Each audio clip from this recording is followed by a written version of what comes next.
Hi everybody, welcome back to our another IELTS speaking video. In this video, I'm going to talk about May to August new questions and part 1 questions. Okay, so the topic which I am going to talk about is mobile phones. Question number 1. How often do you use your mobile phone? Well, I tend to use my mobile phone on a daily basis. I always use it to get in touch with my family and friends. Besides, I play games in my mobile phone when I have nothing to do at home. Well, आपको बता दूं एक discourse marker है और discourse marker का मतलब ये होता है कि एक ऐसा शब्द या डिस्कोर्स मार्कर्स ऐसे शब्द जो वर्ड बोलते ही एग्जामिनर को आप आगे क्या बोलने वाले हैं उसका आइडिया उसको पहले से ही हो जाए, उनको बोलते हैं डिस्कोर्स मार्कर्स। और वेल एक डिस्कोर्स मार्कर है। और वेल आपको बता दूं बहुत सारे स्टूडेंट्स ऐसे हैं जिनको मैंने अपने करियर में देखा है, शायद आप भी यूज़ करते होंगे। वेल के बाद हमेशा हल्का सा गैप आना चाहिए, जैसे आपने वेल बोला, क्योंकि वेल का मतलब है well it's kind of discourse marker. When you say this means that you need a time to think about what you are going to say. Well के बाद आपको समय चाहिए, आपको टाइम चाहिए। सो वेल जब भी आपको यूज़ करना है उसके बाद हमेशा थोड़ा सा टाइम चाहिए।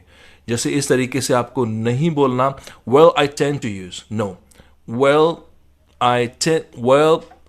इसमें गैप चाहिए।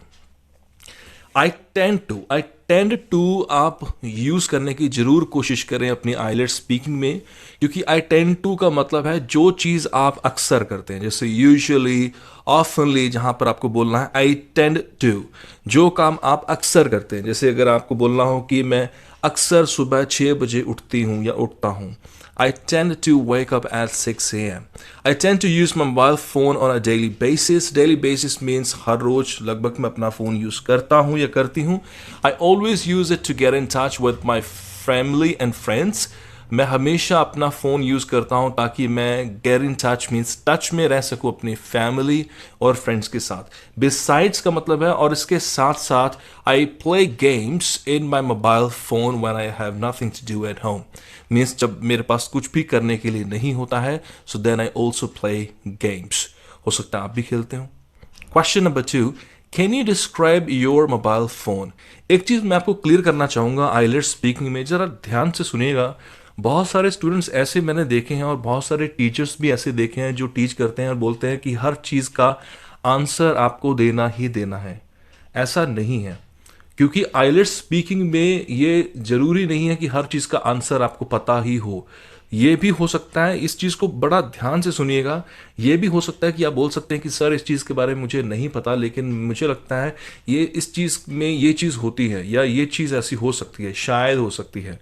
सो उसके लिए बहुत सारे ऐसे सेंटेंसेस हैं, फ्रेजेस हैं, लाइंस हैं जो आपको ज़रूर सीखनी चाहिए। जैसे इस क्वेश्चन के आंसर में है to be brutally honest. Brutally का मतलब होता है जब आप किसी को बोलते हैं कि मुझे कोई परवाह नहीं है, चाहे अच्छा लगे बुरा लगे किसी को भी। टू बी ब्रूटली ऑनेस्ट ये चीज़ है। To be brutally honest, I am not that tech savvy. Tech savvy होता है जिसको टेक्नोलॉजी के बारे में ज़्यादा ना पता हो। And I don't know N awful lot. Don't know an awful lot means मुझे ज़्यादा नहीं पता about phones. Mind you एक डिस्कोर्स मार्कर है।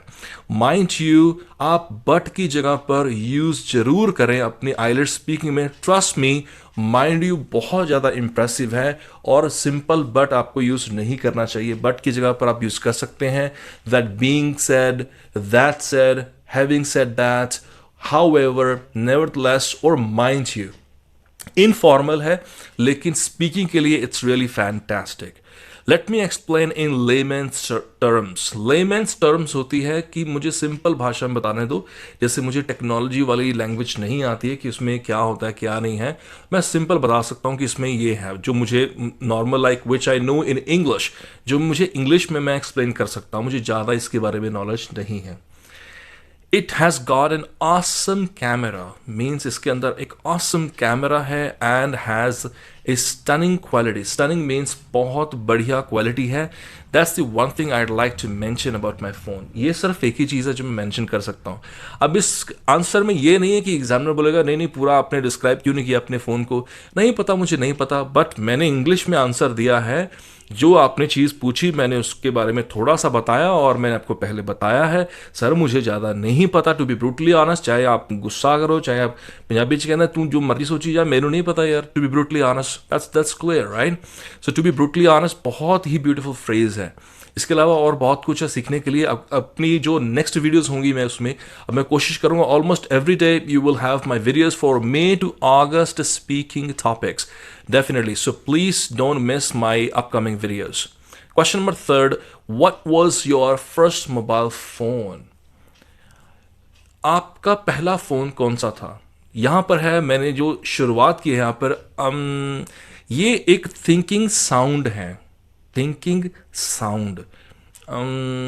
आप ऐसे कर सकते हैं। ये नेटिव स्पीकर्स, अगर मैं बात करूं, जो नेटिव स्पीकर्स होते हैं जिनकी मदर टंग इंग्लिश होती है, वो भी ऐसे ही बोलते हैं, तो आप भी बोल सकते हैं। I need to sleep on it.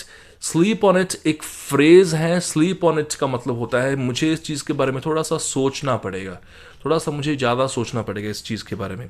I need to sleep on it. If my memory serves me well, ये एक और अच्छा ब्यूटीफुल फ्रेज है। If my memory serves me well, अगर मेरी मेमोरी मुझे अगर ठीक मेरा साथ देगी, अगर मेरी याददाश्त मेरी काम आएगी, if my memory serves me well, I guess it was the Nokia bar. I guess, please I think ना यूज करें आई स्पीकिंग में, उसकी जगह पर आप यूज करें I guess, I imagine, I believe, और बहुत बहुत कुछ है जो आप यूज कर सकते हैं।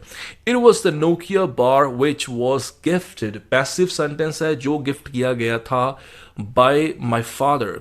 It was gifted by my father. I am sorry, यहां पर थोड़ा मिस्टेक हो गया। It is which was gifted by my, पहले बाय आएगा उसके बाद माई आना था, so I am so sorry for that. My father, on my 18th birthday, I was really curious to have that phone. I was really curious. I was really curious means curious मतलब excited. मैं बहुत ज़्यादा excited था उस phone को लेकर। Question number 4, would you buy a new phone in the future?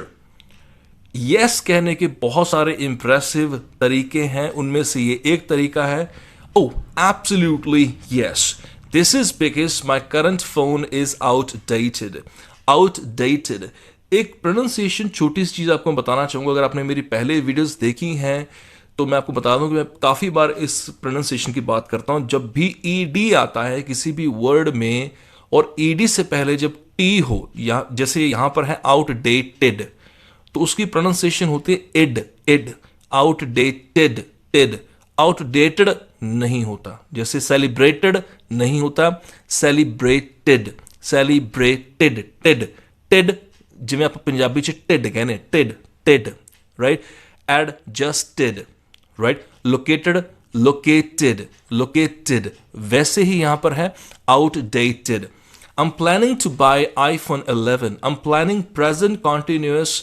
अगर आप 7+ स्कोर करना चाहते हैं, present continuous, right, present perfect, past perfect, इनको जरूर यूज करें। I am planning to buy iPhone 11। That's being said, that being said यहां पर मैंने बट की जगह पर यूज किया है। मैं प्लानिंग कर रहा हूं iPhone 11 खरीदने की। That being said but I can't afford it at the moment. मैं अफोर्ड नहीं कर सकता, मीन्स अभी मेरे पास उतने पैसे नहीं हैं। आई कान अफोर्ड इट। हो सकता है जैसे आपको बोलना हो आइल्स एग्जामिनर को कि सर अभी तो मैं आइल्स का एग्जाम दे रहा हूँ, जैसे आइल्स का एग्जाम होगा उसके बाद वीज़ा लगेगा, बाहर जाऊँगा, सबसे पहले iPhone 11 लूँगा। सो इसके पीछे ये सेंस हो सकती है, इतना एक्सप्लेन करने की जरूरत नहीं है, but I'm sure that yes, this could be the sense. That being said, I can't afford it at the moment. Mind you, I wish I could buy it in near future. Near future हो सकता है 2 महीने बाद, 6 महीने बाद, साल बाद, कभी भी हो सकता है। Question number 5. How has your mobile phone changed your life? आपके मोबाइल फ़ोन ने आपकी लाइफ कैसे चेंज की है। जैसे हो सकता है कि अब आप वीडियो देख रहे हैं, तो ये वीडियो देखने के बाद हो सकता है यही क्वेश्चंस आपसे पूछे जाएं और आप इनके आंसर बहुत अच्छे से दे सकें और आपका बैंड स्कोर आ जाए। उसके बाद आप you'll fly to Canada. Oh, now that's something I've never thought about. बहुत ही ब्यूटीफुल तरीका है किसी भी क्वेश्चन का आंसर देने के लिए जिसके बारे में आपको लगता है कि आपने इसके बारे में पहले नहीं सोचा है या थोड़ा सा क्वेश्चन डिफरेंट लग रहा है। ठीक है, हो सकता है कि आप, क्योंकि ये बड़ा नेचुरल लगता है जब आप एग्जामिनर को बोलते हैं कि सर ये कुछ ऐसा नहीं है जिसके बारे में पहले मैंने कभी सोचा नहीं कि फ़ोन ने मेरी लाइफ कैसे चेंज की है। हाँ ठीक है, if you are asking in English, अगर आप पूछ रहे हैं, क्योंकि मेरी मदर टंग हिंदी है या पंजाबी है, अगर आप पूछ रहे हैं तो मैं बता देता हूँ, लेकिन आज तक मुझे किसी ने हिंदी में पंजाबी में किसी ने बात नहीं की मेरे साथ। So now that's something I have never thought about. इस चीज़ के बारे में मतलब मैंने कभी सोचा नहीं। Anyway, it's an interesting question. ये एक इंटरेस्टिंग क्वेश्चन है। आइड से आई वुड की कंट्रैक्शन है, आई वुड की जगह पर यूज करें आइड। I'd say my mobile has freed me from the constraints of space. Has freed means आज़ाद कर दिया है मुझे, from the constraints of space means मतलब दूरियां जो है, रुकावटें जो है, मतलब जो स्पेस आ जाता था वो ख़त्म हो चुका है। जैसे कि मतलब कि चाहे आप जब फ़ोन नहीं था आपके पास तो 4-4 दिन 5-5 अगर आप नहीं मिलते थे, तो अब ऐसा नहीं है कि अगर आप नहीं मिलते हैं so you can text, you can chat on WhatsApp, you can see anybody on Facebook, social networking sites and also you can be in touch. So आप टच में रह सकते हैं। फॉर इंस्टेंस, एग्जाम्पल के तौर के लिए जब भी आपको यूज करना हो, फॉर इंस्टेंस आप यूज कर सकते हैं it is no longer necessary. No longer means अब ये नेसेसरी नहीं रहा है। नेसेसरी की प्रोनाउंसिएशन है necessary. It is no longer necessary to meet my friends to apologise if I am late to a meeting. Means अभी ये उतना नेसेसरी नहीं रहा है। इन केस अगर मुझे अपोलोजाइज मीन्स अगर मुझे माफ़ी मांगनी है, अगर मैं लेट हो रहा हूँ, so I just make a telephone call and Bob is my uncle. I just make a telephone call and Bob is my uncle. Bob is my uncle, it's an idiom. ये एक British मुहावरा है, idiom है। Bob is your uncle, Bob is my uncle। इसका मतलब होता है कि आपका काम हो गया। जैसे उदाहरण के तौर पे मुझे बोलना हो कि एक बार आपने IELTS क्रैक कर लिया and Bob is your uncle, means IELTS crack किया, उसके बाद आप कनाडा चले जाओगे and Bob is your uncle, right. मुझसे किसी ने एड्रेस पूछा कि सर मुझे ABC जगह पे मुझे जाना है, तो मैं बोलूँ कि पहले आप सीधा जाइए, फिर आप लेफ्ट मुड़िए and Bob is your uncle, right? So Bob is your uncle, Bob is my uncle. It's an idiom, it's a British idiom. I hope that आज की वीडियो आपको अच्छी लगी होगी। और अब मैं इसके बाद जितनी भी May to August first part के क्वेश्चंस होंगे एक एक करके हर वीडियो बनाने की मैं कोशिश करूंगा, और क्यू कार्ड इसके बाद मैं क्यू कार्ड बनाने की कोशिश करूंगा। और ये ऐसे क्वेश्चंस हैं जो कि पूछे जा रहे हैं जैसे न्यूजीलैंड और ऑस्ट्रेलिया जहां भी एग्जाम्स हो रहे हैं। So whatever like I come to know, I will definitely try to make videos. Once again thanks for watching this video. Please subscribe if you have not subscribed to my channel.